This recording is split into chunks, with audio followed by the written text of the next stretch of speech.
And the Christian witness is being so badly damaged by Christians, including people of good faith, who were engaged in politics and culture in a way that's doing enormous harm.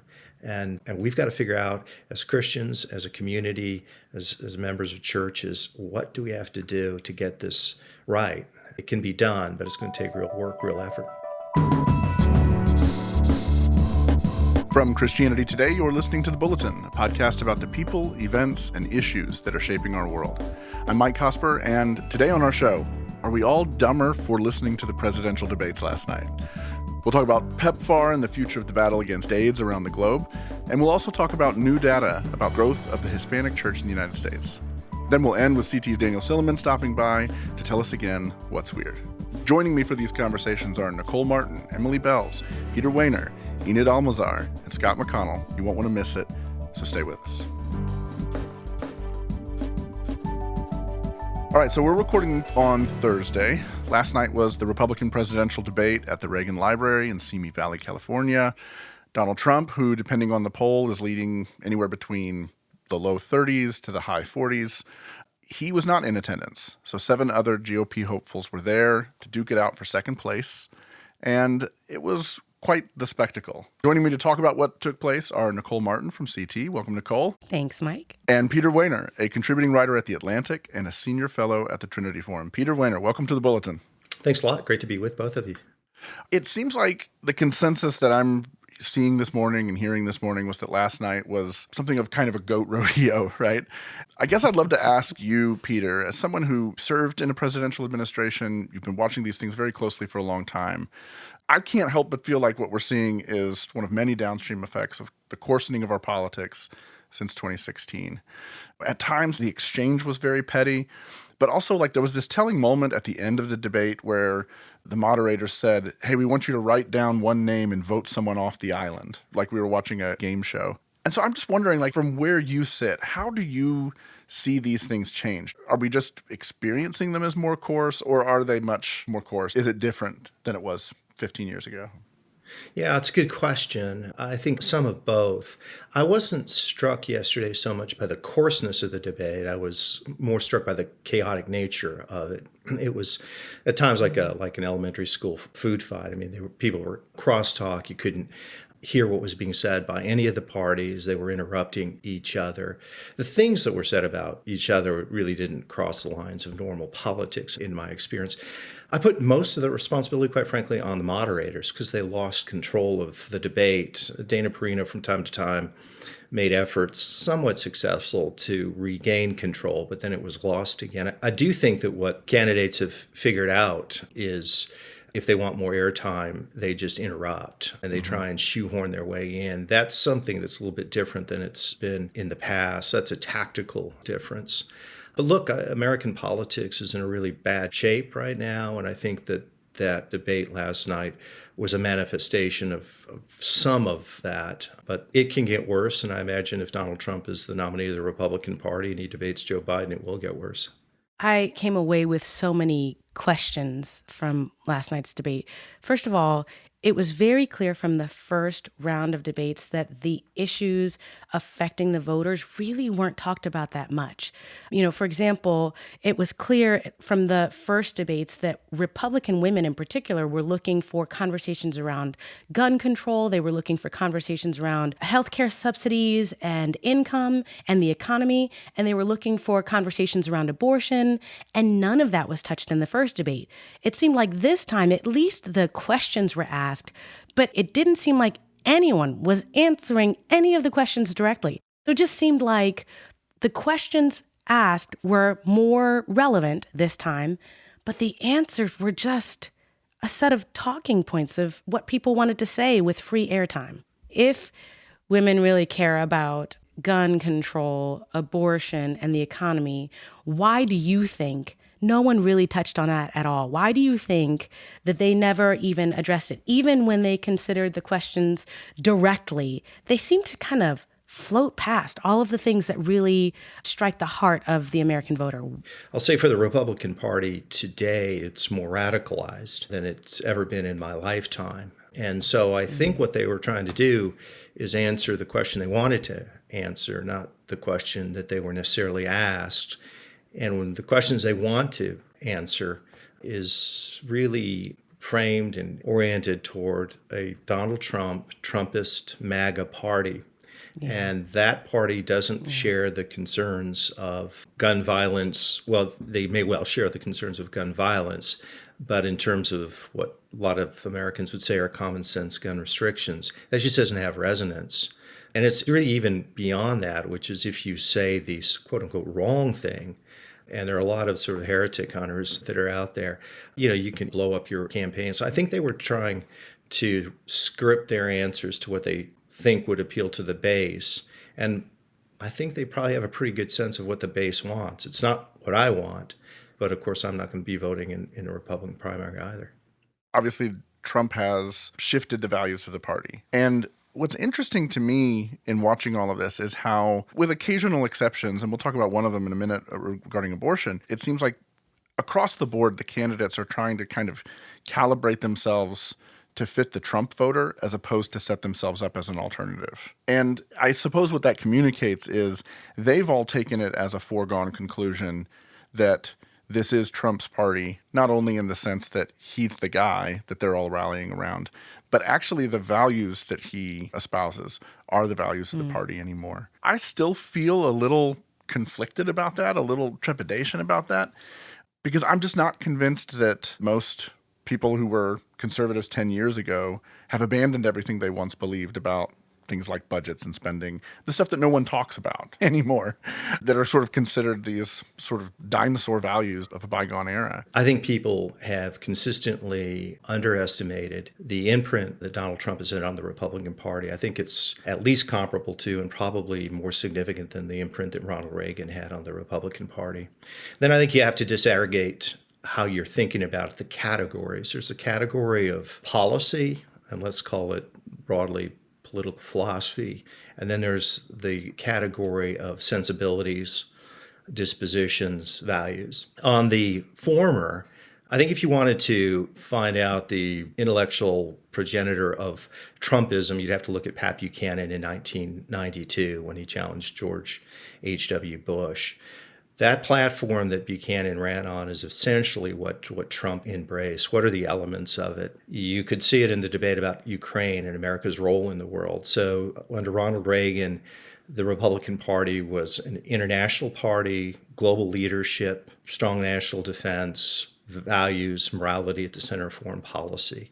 That's completely flipped. So now Republicans are much more likely to be sympathetic to Russia than Ukraine, and they're threatening to cut off aid to Ukraine. That never would have happened under Ronald Reagan. Then you look at immigration. There was a clip that was played last night. Ronald Reagan signed a law giving amnesty to 3 million illegal immigrants. And if you go back and watch the debates in the 1980s, like the primary between George H.W. Bush and Ronald Reagan, they're sort of falling all over each other to show sympathy and compassion for illegal immigrants. That's obviously very much changed. And then protectionism. The Republican Party used to be a free trade party, and now it's a protectionist party. It doesn't mean that all things have been jettisoned. It's still a pro-life party, which it has been consistently since Reagan. And the budget and deficit, but honestly, Republicans talk that game. They never walk that game. So the deficit and the debt exploded under Trump. So it is a populist party. It's not a conservative party. I think that's very important for listeners to understand. And populism and conservatism are not the same thing. And in many respects, they're antithetical to one another. But beyond that, and I think more significant than that, more fundamental than that, is the disposition and the temperament of the party. And there, I think it is Donald Trump's DNA, and you can see mini Trumps all over the Republican Party, in the Senate, in the House, state legislators, and others. And that is an attitude of aggression, I would say cruelty, the embrace of conspiracy theories. And now, I mean, this is descriptive. I'm not even condemning it, though I certainly would condemn it. But the attempt to intimidate jurors and judges, sending out tweets essentially hinting that the chairman of the Joint Chiefs of Staff committed treason and should die. I mean, that is now the coin of the realm. And you tell me if you can name 5 elected Republicans who speak out against that. I don't think you can. Chris Christie's not elected. He's obviously been critical of it. Liz Cheney spoke up with, I think, a lot of courage. What happened to her? She was targeted in the primaries. She was defeated. Adam Kinzinger, the same thing. So it is a party that has embraced Donald Trump's personality. Now, a lot of people, if you talk to Republicans privately who are elected or influential in the Republican Party, they're uneasy about it. But honestly, they don't have the courage or the willingness to speak out against it because the base has been radicalized. This is what they want. This energizes them psychologically and emotionally. They think they're in an existential struggle, and they think Donald Trump will bring a gun to a cultural knife fight, and that's what they want. It was remarkable to me how little they spoke of the handful of things that have happened this week, between the comments about Milley, the judgment in a New York civil court that essentially sets the Trump organization on the course of having to close business in New York City and sell off its assets. Those issues weren't really even presented to the nominees to comment on. And so it's this strange thing where, again, it's this race for second place where they don't even want to acknowledge, with the exception of Christie bringing it up a couple of times and then some interesting comments by DeSantis, they don't even want to acknowledge the elephant in the room and that they're all far from the finish line of being anywhere close to confronting this guy. Yeah, I think in terms of last night, there were a couple things going on. Number one, Fox was hosting the debate, so Fox is not going to focus on stuff that makes their listenership, their viewership uncomfortable. And raising issues of the moral transgressions, the legal transgressions of Donald Trump doesn't play well, and they know it. So they didn't frame the debate that way. But I think for the candidates, I mean, they're in a difficult spot. They're losing to Trump, as you said, in national polls by roughly 40 points. So if the number two person is down by 40 points, you've got to figure out how to take the front runner down. But if a critique or criticism of the front runner, especially in the area where he's most vulnerable, which is on the morality, the ethics, the illegality, if that turns out to be dynamite to your campaign, it'll just blow up in your face. That is, that the attitude, the outlook of the base is such that they say, you cannot go after him. You cannot criticize him. If you do, you've gone over to the enemy's side and you're a traitor to our cause, and we'll make you pay. So they're hamstrung. They can't go after Trump in a way that you would normally see in a primary situation. And yet, if they don't go after him, what's the rationale for your candidacy? Why should you be the nominee rather than him? So I sympathize with the problem they face, but they were contributors to this problem. They created, in a sense, this monster, and they figured out, wow, there's no off switch to it. It doesn't seem that anyone's going to get close to being the front runner, at least where Donald Trump is. So what do we anticipate will be the fallout from this? You know, it's impossible to tell. If you removed the indictments and the trials, I think it'd be pretty straightforward what's going to happen. I mean, no person in history of modern politics has had a lead that Donald Trump has had and lost it, or anything close to it. People go back and they say, well, there was President Giuliani and so forth. Rudy Giuliani in 2008 never had a 40-point lead among his rivals. And in addition, you've now had two debates. We're moving into October, and there's just no movement. There's no sign either in the head-to-head matchups or in the underlying polling data about attitudes of Republican voters that shows that Trump is in any danger at all, even after 4 indictments. The one potential wild card here, and I don't think it's going to matter, I don't think it's going to change the outcome, are the trials. If he were convicted, would that change with the calculus of Republican voters? I don't think so. I think what we've seen so far is that it's a badge of honor. The indictments helped Donald Trump's approval rating, not hurt it. And so many Republican primary voters have simply gotten themselves into a mindset that says these indictments are illegitimate because they're illegitimate. They don't really care about the evidence. They've just convinced themselves that he's being persecuted by the deep state.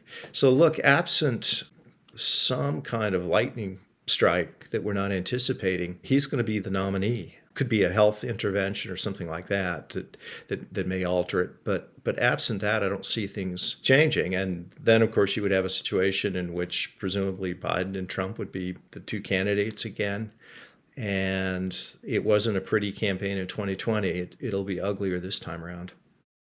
I did think there was one moment last night that surprised me a little bit, which was when DeSantis kind of came at Trump on abortion. He said this the other day in an interview, essentially blamed pro-lifers for a lot of the losses in the midterms. And DeSantis said, I reject this idea that pro-lifers are to blame for midterm defeats. He's had a lot to say about that, meaning Trump. He should be here explaining his comments to try and say that pro-life protections are somehow a terrible thing. I want him to look in the eyes and tell people who've been fighting this fight for a long time. And he went on to say that, Republicans shouldn't be just scared to stand up for what they believe in. I think we should hold Democrats accountable for their extremism, including abortion all the way up to the moment of birth.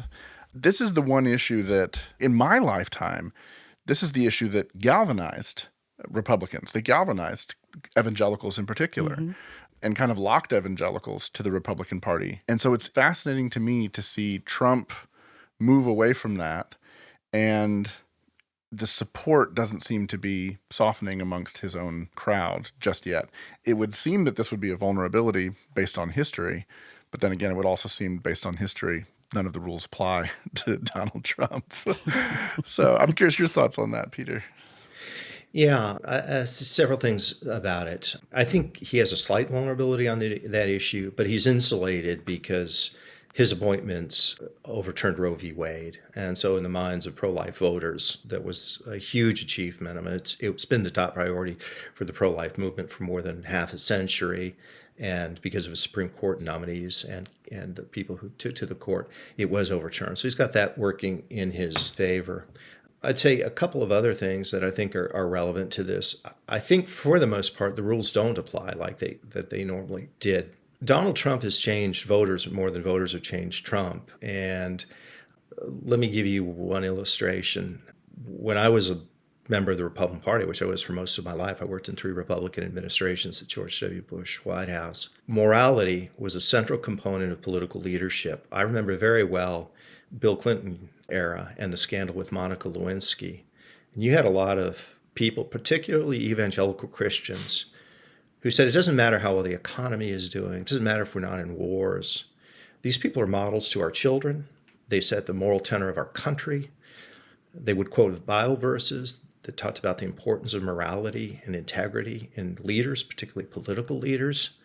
And they said if Bill Clinton had an affair with an intern, that's a disqualifier. You don't really need to go beyond that. And they hit him with a figurative 2x4 every single day on morality. All right, now we get Donald Trump, whose corruptions, I would argue, are borderless, and in many respects makes Bill Clinton look like a Boy Scout. And they've jettisoned those deep convictions. And I think they were deep convictions. I think what they didn't understand at the time, they thought that they were making judgments based on their faith and the merits of the issue itself. I think really what happened, and I think all of us struggle with this, is that they adopted an ideological frame and they pick and chose the issues that they wanted to care about and speak out about on whether it helped their side or hurt their side. And it turned out that morality was a great way to go after Democrats and Bill Clinton. But morality was not such a great weapon when it came to Donald Trump. And so if you look at the polling data, no group has flipped on the centrality of morality in political leaders nearly as much as white evangelical Christians. So, the same thing can happen with abortion. Trump is not going to go pro-choice, even though we know personally he's pro-choice, and he said so any number of times before he got the nomination. But he's not going to advocate policies that are particularly pro-choice. He may be on the more, quote-unquote, liberal side when it comes to 15 weeks versus 6 weeks. But I just don't think you can think about Donald Trump in the same way that you have for other candidates. The last thing I'll say is, even if he has a vulnerability on this issue, I think the important thing to understand is there's no real challenger that's risen up for him. The most important political story, I would say, of this year is that Ron DeSantis, who some people thought would challenge him, has lost tremendous support. And so Trump's gap with DeSantis is much larger now than it was in January of this year. I think Ron DeSantis has shown himself to be a mediocre to terrible candidate. Donors are leaving him, and there's nobody that's really risen up. So if you've got a 43 point lead in the national polls, and the rest of the crowd is sort of at 13%, 11%, 9%, no one seems to be getting traction. It's not clear to me how this plays out in a way that anybody wins other than Donald Trump. It would be different if Trump had a significant lead, but Nikki Haley was at 27% and rising. That would be a different dynamic, but that's not what's happening. It's really the opposite. All right, well, we'll leave it there for now. Peter, thanks for joining us for this conversation, and we will be right back.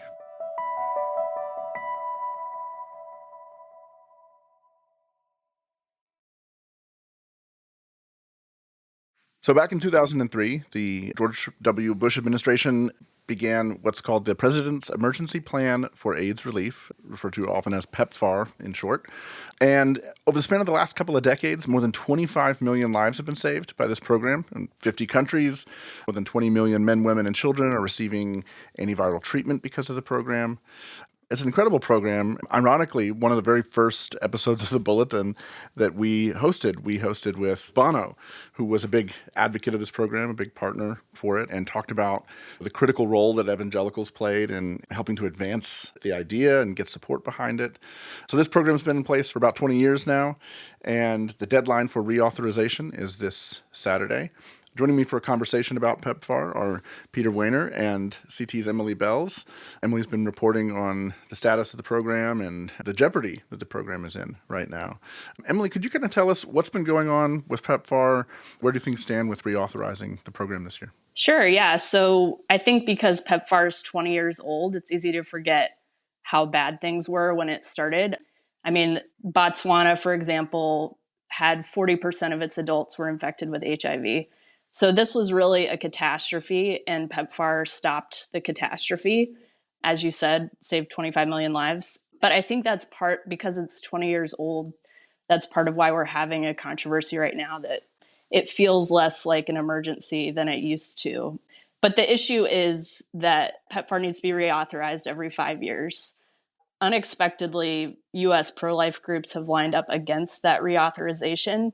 And their argument is that the Biden administration has turned PEPFAR into a slush fund for abortion.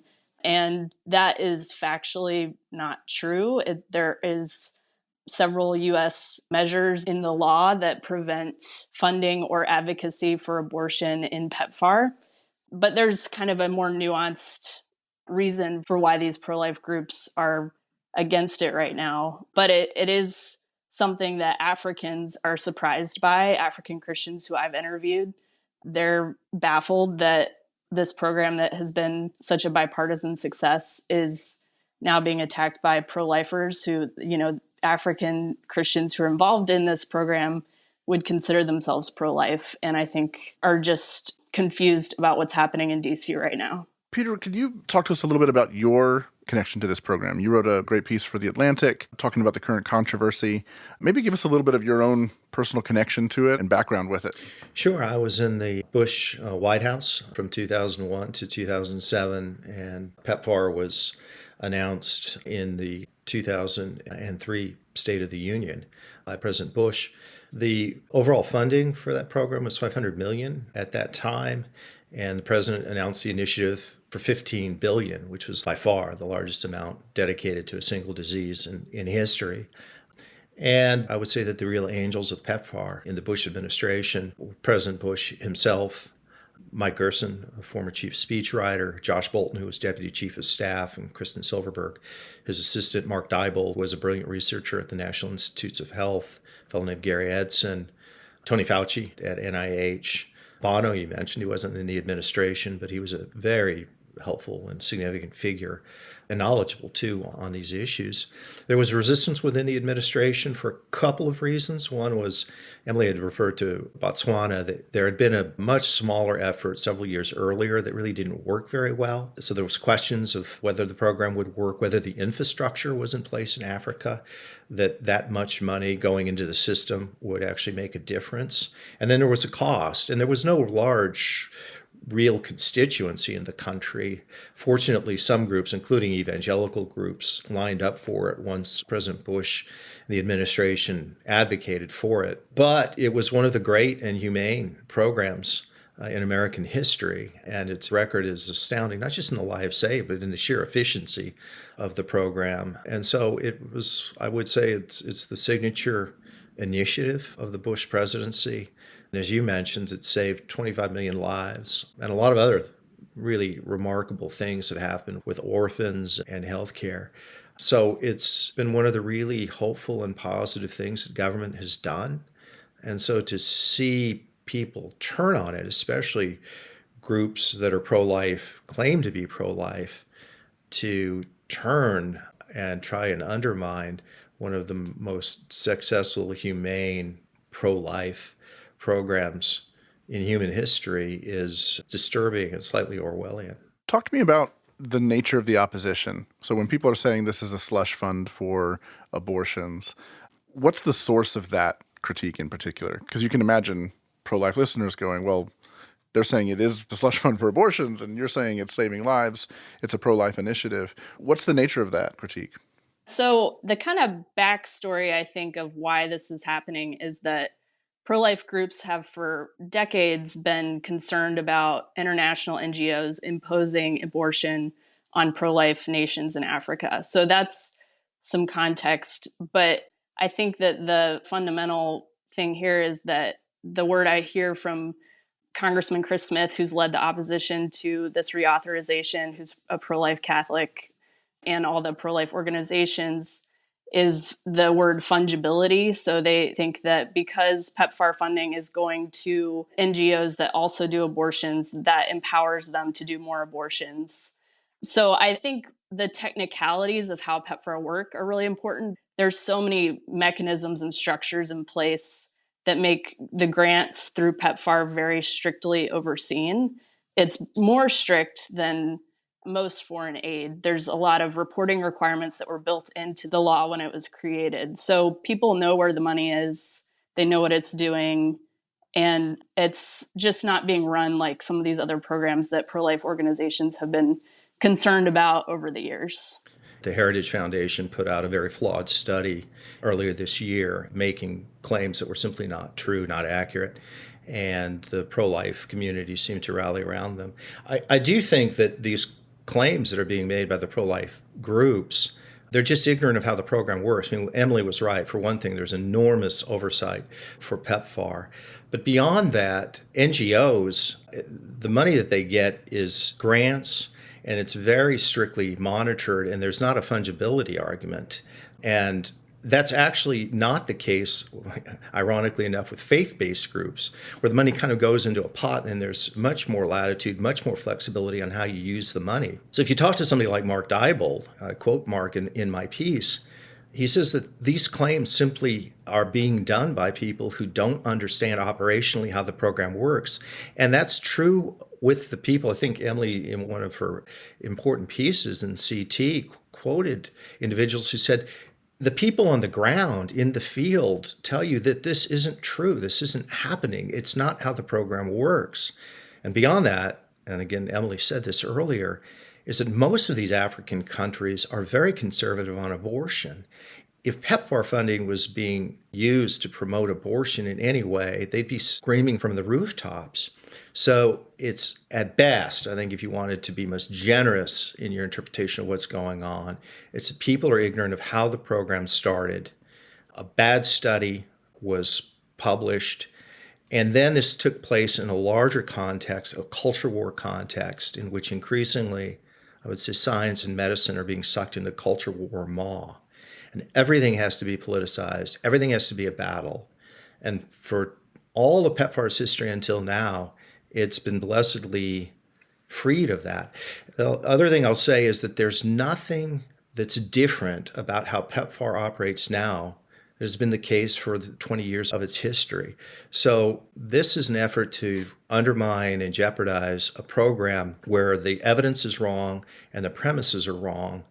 And this is a kind of mistake that is just not an error, but it can be a lethal error. Yeah, I can't help but think as well, along with the concerns you mentioned, you also have this moment where, with a Democrat in the White House, Republicans are sort of watching the budget in ways that they didn't during the Trump years. But you also have this sort of spirit of a very protectionist spirit, America First spirit, that I'm curious, do either of you see that attitude informing the rhetoric or the argument against continuing to fund PEPFAR? Well, I would say at the very least that Africans were not consulted or do not feel that they were consulted before the US pro-life groups took this strategy forward legislatively. So at the least, it's coming from a very US-centric point of view. Yeah, I'd add to that, which is the dispositions and sensibilities of the American right has changed. And there is now informing a lot of the groups the kind of isolationist tendency. You hear it all the time. You see it manifest in one way in the Ukraine war, which is there are Americans suffering. Why should we care about what's happening in Ukraine? But the kind of attitude to which a lot of the evangelical movement had 20 years ago, which was to be healers and to show generosity and compassion for the stranger and for the people that are suffering, including people who live in foreign countries, that just is different now. And a lot of these pro-life groups are part of the American right. I spoke to one person who asked for anonymity so he could speak candidly to me. He's a very strong pro-life figure involved in the strategies. And he said that the abortion politics post-Dobbs decision, that is the overturning of Roe v. Wade, is a factor in this too, that people on pro-life groups can't let other groups or individuals get to their right, and they can't be seen as weak, quote unquote, weak on this issue. But again, reality matters. And to be on the side of PEPFAR is not to be on the side of the pro-choice movement. And so this is troubling, but it's another piece in the larger puzzle of what's happening in American politics and American culture that I think is so disquieting. So what happens if the authorization fails and the program isn't funded? What happens? So the program has appropriations for another year. It's kind of structured to be 1 year behind in terms of disbursement. So at least the funding will be okay for a year, but reauthorization tells African nations that the US is supporting this program and it's going to continue, which is a really big deal for health infrastructure. You can't just willy-nilly start and stop things. 20 million people are on these drugs that have to be taken continuously until we find an HIV cure. So those drugs are primarily what PEPFAR is paying for. And that is the funding that is going to be more of a political football if reauthorization fails. America has been the leader of the global AIDS initiative, PEPFAR. And if the signal is sent that its support for that program is weakening, which obviously it would be if it went from a 5-year reauthorization to the 1 year, then other countries that have contributed to this effort are going to pull back as well. And as she said, because of the nature of global health programs, you need more than a year. You need several years of lead time to try and plan accordingly with logistics and all the rest. So the program won't end if the reauthorization doesn't go forward, but it'll be weakened. And it could be that this is just the tip of the spear, and that after next year, if this debate continues, then there may be efforts to actually roll back PEPFAR, which would be even worse and more discouraging. So then for the average Christian, the average listener, what can they do? Is there anything that can be done to call your senator, call your representative? Is it kind of a classic make your voice heard moment for those who are concerned about this? Well, as a reporter, I can't advocate for you to call your congressperson, but I will say that the leaders of all the African Christian health associations, which are the representatives of Christian healthcare in the continent, have been pushing Congress to reauthorize this for 5 years. Those are the people who know what's happening on the ground. Those are the people who have their neighbors' lives invested in this program. And so their voices, I think, should be amplified because they're the experts. Yeah. At this point, in terms of what individual Christians can do, there's not a lot, because we're talking now of literally a matter of days, almost hours. We're talking about the expiration at midnight on Saturday. So there's no real way to pressure. It's really House Republicans that we're talking about.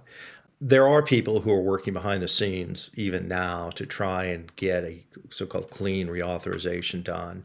So, hope and praying that comes through and that comes to fruition is a possibility. I think this is part of a larger long-term struggle and challenge, and that is for Christians to get involved in politics and culture in a way that reflects the heart and the ethics and the values of Jesus, to be really followers of Jesus, and to take to heart what his teachings mean.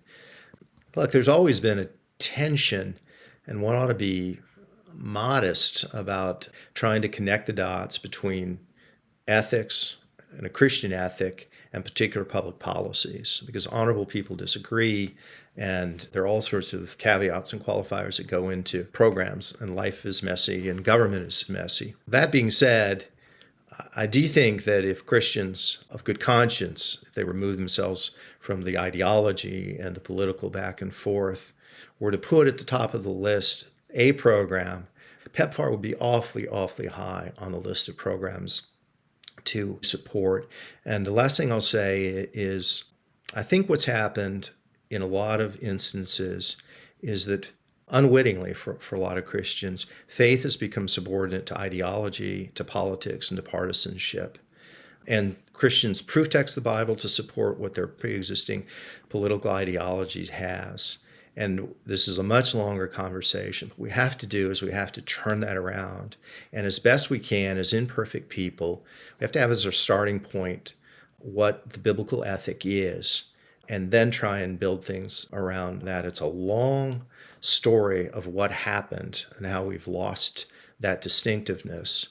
But it makes a world of difference, not just to individual lives around the world and in this country, but to the Christian witness itself.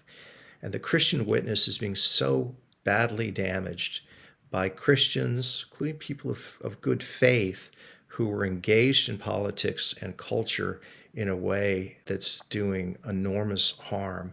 And we've got to figure out, as Christians, as a community, as members of churches, what do we have to do to get this right? It can be done, but it's going to take real work, real effort. All right. Well, we will be right back.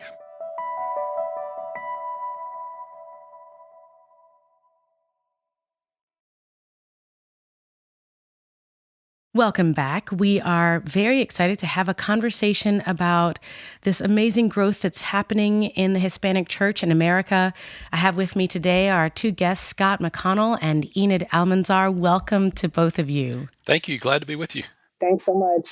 Well, both of you bring such great vantage points to this conversation. Reverend Enid is a pastor and leader and chairwoman of the National Latino Evangelical Coalition. We are very, very excited to get some on-the-ground perspective from you. And Scott, as a researcher at Lifeway, you've got over 25 years of research in various studies around the church, and specifically for the past 15 years, leading Lifeway's national polling that measures the views of Americans. So I'm really excited to hear from both of you. What do you see at the highest level? What do you see God doing in the lifespan of the Hispanic church? First of all, the most noticeable thing is the growth that is happening.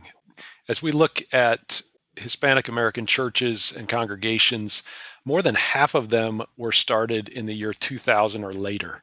So this is a growing number of churches, a growing number of congregations across the country to gather Hispanics and other ethnicities in multi-ethnic churches, but the growth is very noticeable. I don't know of another demographic that we could look at that would show that kind of growth.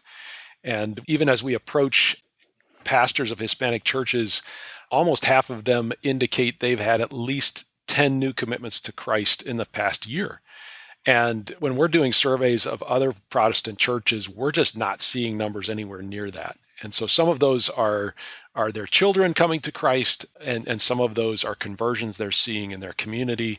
But those are very exciting things that we see across Hispanic churches in the United States. It seems like that's an important narrative alongside a narrative of evangelical churches declining and of attendance declining in the U.S. Here we have this really beautiful story of growth. Enid, how are you seeing this from your vantage point, even on a regular Sunday in your church?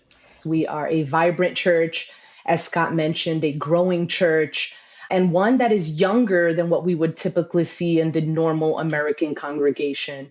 And so that presents some opportunity for us, again, to redefine the faith narrative in the U.S. and really bring up a new generation of believers But also it's messy work because you're talking about not a monolithic block of persons, but a very diverse linguistically, ethnically, culturally, and even within the generations.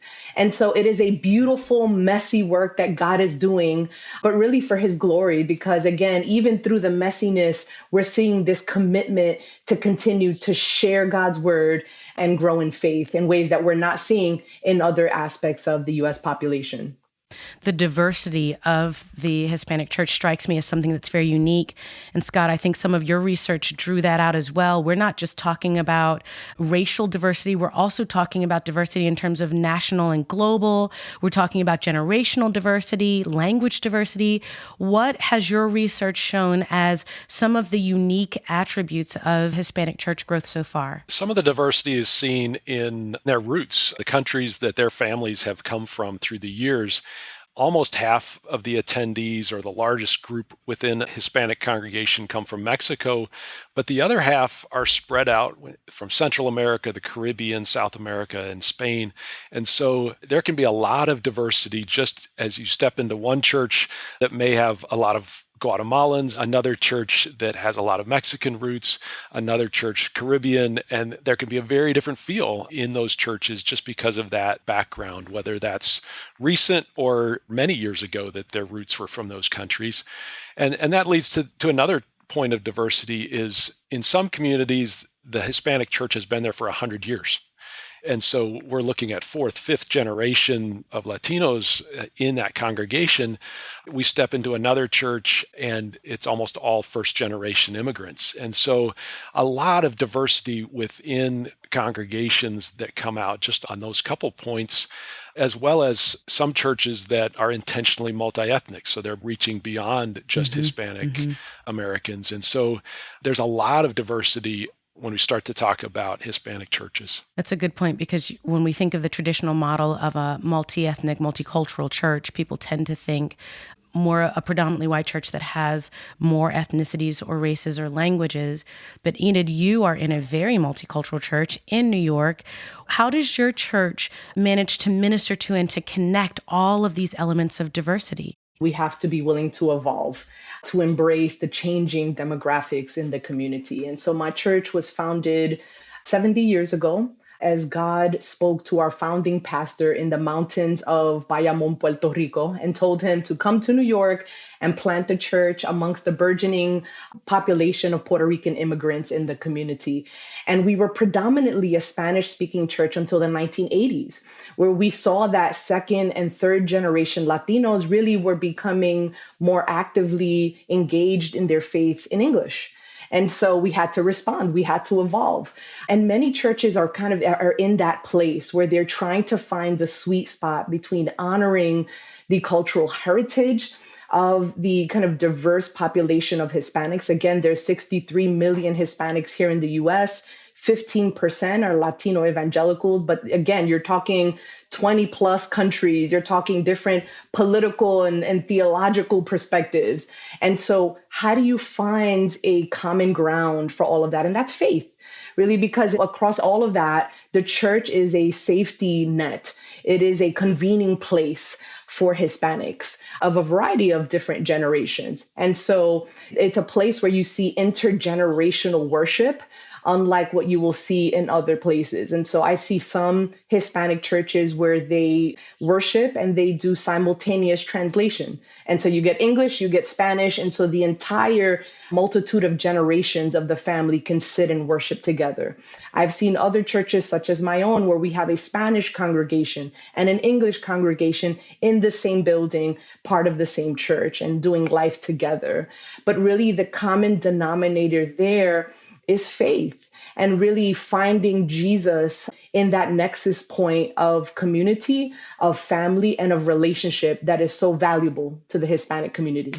And it seems like that has a lot to offer to a lot of churches that are trying to figure out how do we reach all of these generations that exist, in some cases for the first time in history, 4 generations in one worship service. Scott, I'm wondering, I mean, these are beautiful opportunities. We find Jesus in the midst of it, but they don't come without challenges.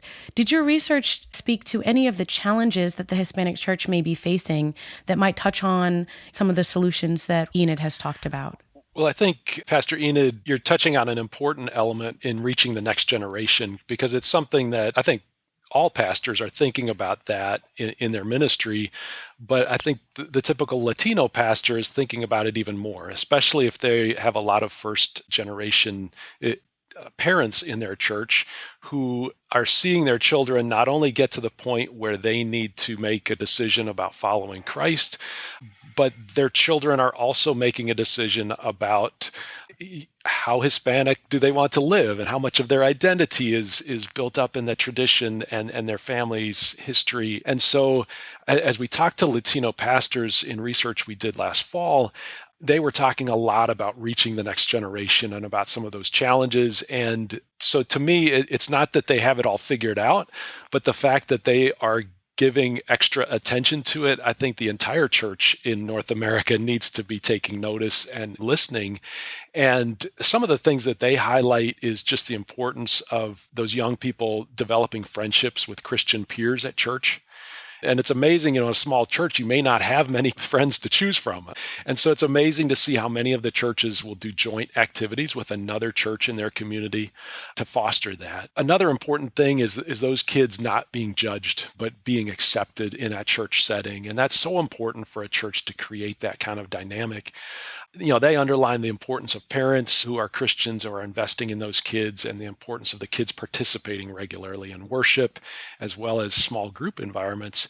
But in another question that we asked, the majority of them underline something that I think a lot of churches might miss, and that is they indicate that they pray specifically for youth and young adults. And I think that's a great testimony to all pastors and church leaders to say, are we taking the time as a corporate body to pray for the next generation, pray for our own children and grandchildren, that they would come to Christ and would want to follow Christ and want to do so in the church community? And so I think while this is a challenge for the Latino church, I think it's one that they have shown leadership in that I think, again, the entire church in North America can learn from. Reverend Enid, it strikes me that what Scott said about intentional care for the next generation is one of the kind of ways that the Hispanic church is growing and developing.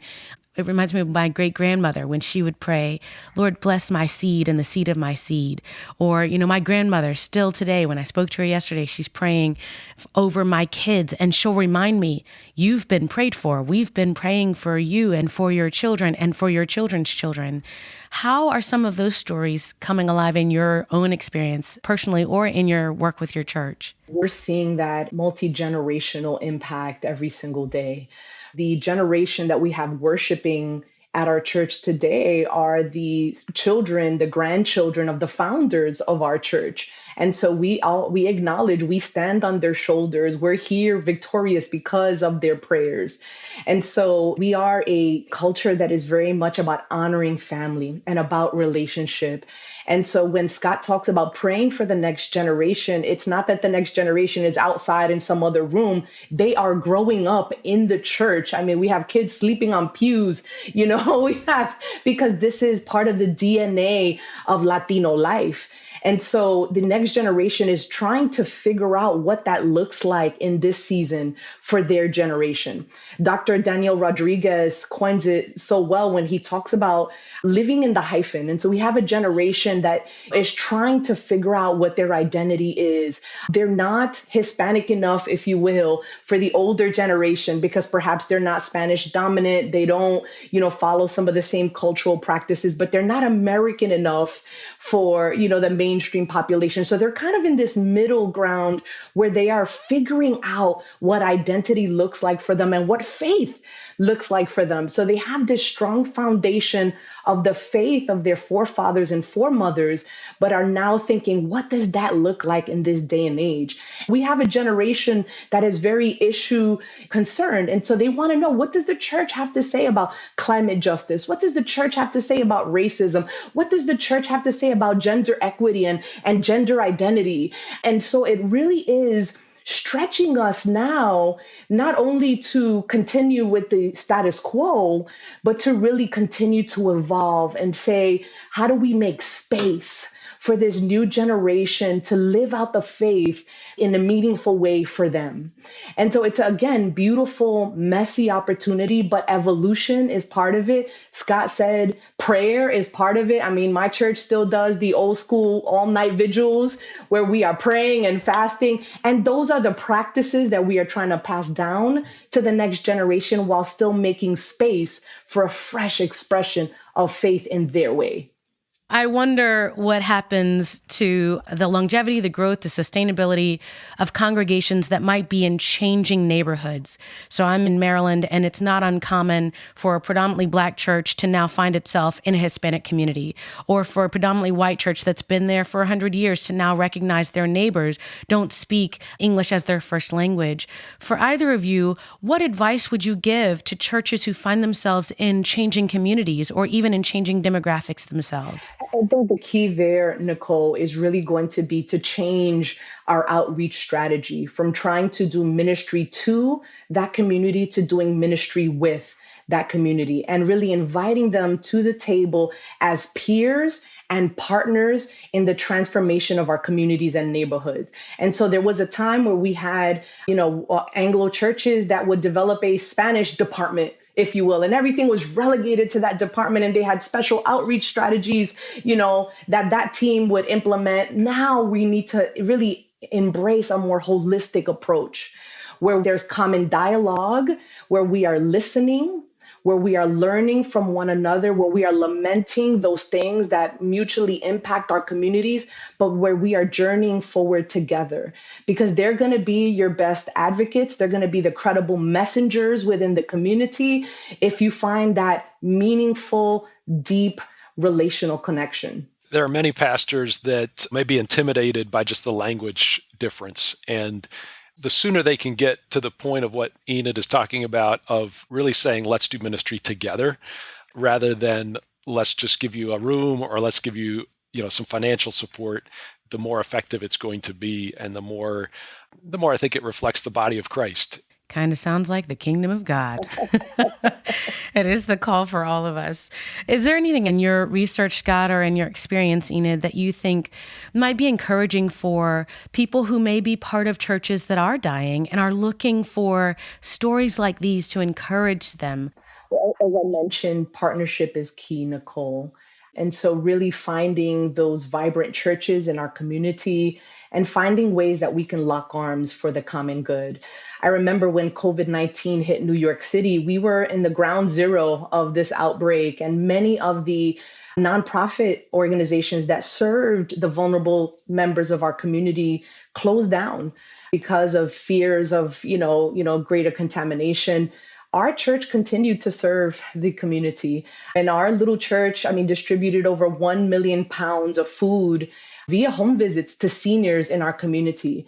And that opened the door for partnerships, not only with other non-Hispanic churches in the neighborhood, but other nonprofit organizations. Even Jewish leaders were coming to us and saying, hey, we want to lock arms with you. Partnership, I think, is going to be key as we redefine the future of faith together. I would also encourage patience. As a church begins to minister to Hispanics in their community, they need to acknowledge that there's often a lot of turnover. As people come in for work, sometimes they're also leaving for work, and they also have long work days and long work weeks. And so sometimes attendance cannot be quite as frequent as you might want because of those work hours. And Also, as new work opportunities open up in other cities, a key leader from that new fledgling ministry may have to move to another city. And so just having patience when you're thinking about church planting, patience when you're beginning to do outreach in the Hispanic community, I think is a key element to keep in mind. These are important elements when you think about partnership and patience and perseverance. This feels like this is the gospel. This is the ministry of sowing and reaping. It is not overnight, but if we are diligent, if we are faithful, God will bring forth the harvest. Thanks again, Pastor Enid, Scott, for being part of our conversation today. This is very encouraging as we think about the lifespan of the church. And during this National Hispanic Heritage Awareness Month, hopefully some of our listeners might visit a Hispanic congregation near you to celebrate in community together. We'll be right back.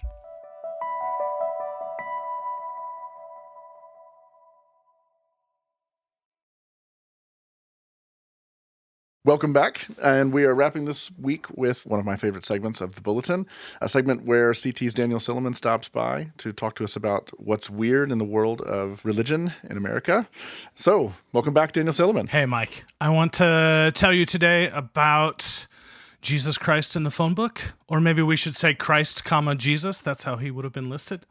This is an unusual one. Mid-1990s in Miami, a woman named Frances Gray figured out how to get the telephone company to list her name not as Gray, Francis, but Christ, Jesus. I don't know. I haven't been able to figure out how she did it. If she had to pay somebody, or she just convinced the phone company that she was setting up the line for someone else whose name was Jesus Christ.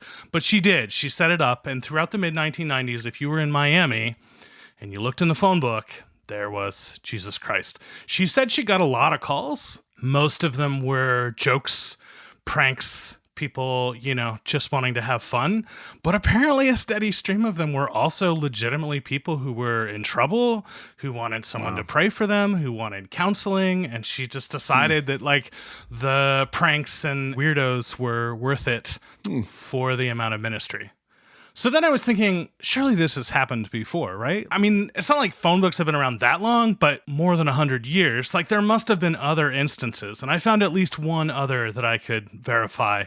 In the 1970s, in Albuquerque, there was a guy who'd studied to be a Catholic priest named James Leary. And he dropped out of seminary, stopped pursuing the priesthood, had a kind of Pentecostal experience, an experience of the Holy Spirit, started hanging out with hippie Christians, Jesus people, and they had what they called a Christian crash pad, where they would pick up hitchhikers and people in trouble, runaway kids, that kind of thing. And they also convinced the phone company to list them as Jesus Christ. And he said they got a lot of high people. That was his experience in the mid-70s in Albuquerque. Okay. But it just goes to show, I think, what evangelical historians, people who pay attention to weird stuff, and people who pay enough attention to the history of technology know, which is wherever there's some weird technology, there's someone using that technology to talk about Jesus, or dox him, as the case may be. What turned you on to the story? What made you curious about this? What was I looking up originally? I mean, sometimes I just troll through old newspapers. There was an old newspaper column about this. One of these columnists who finds fun and interesting stories. But I'm pretty sure I was looking up Jesus Christ in Miami in the 1990s for some other story and happened to find Francis Gray. Found his phone number. Yeah, there he was. I mean, I can. The phone number is still available, even though it's been long since disconnected. As far as I can tell, Frances Gray retired the number in the early 2000s, at which point she might have been in her mid to late 60s and maybe had done her work answering Jesus's calls for him. There you go. All right. Well, that's good. And that's weird. Thanks a lot, Daniel. There you go. And thanks to all of you for listening. We will see you next week. The Bulletin is a production of Christianity Today. Our executive producer is Eric Petrick. Our producers are Clarissa Mall and Matt Stevens. Our associate producer is Azure Phelps. Editing and mixing by TJ Hester. Music by Dan Phelps. Show design by Brian Todd. Graphic design by Amy Jones. Social media by Kate Lucky.